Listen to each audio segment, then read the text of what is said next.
సినిమాలు చూడొద్దండి. అయ్య బాబోయ్! నాకు చిన్నప్పటి నుంచి అలవాటండి. అన్నీ చేస్తాను కానండి దేవుని కోసం ఇది ఒక్కటి తప్ప. దేవుడు నీ బిడ్డనిచ్చే అని అడగట్లే అబ్రహాం గారిలాగా. ఏమడుగుతున్నారు? ఆ పాపం చేయొద్దు అంటున్నారు అంతే. అక్కడే మన స్వభావం ఎలా ఉంటుంది?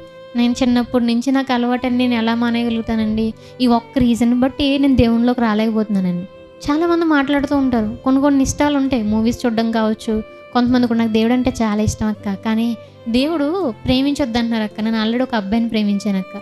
ఆ రీజన్ బట్టి నాకు దేవుడి దగ్గరికి రావాలంటే భయం అంటారు. అంటే చూసారా? అంటే అంత పెద్ద పెద్దయి అవసరంలా. చిన్న చిన్న వాటి దగ్గర ఏమైపోతుంది?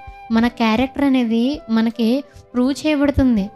మరి మనం ఏం చేయాలి అంటే అంత పెద్ద పెద్ద వాటికి వెళ్ళే ముందు చిన్న చిన్న వాటి దగ్గరే మన యొక్క స్వభావం ఎలా ఉంది? నేను దేవునికి ఎంత దగ్గరగా ఉన్నాను? నేను ఏదైనా విడిచిపెట్టడానికి సిద్ధంగా ఉన్నానా లేదా అనేది మనం ఆలోచించేయాలండి.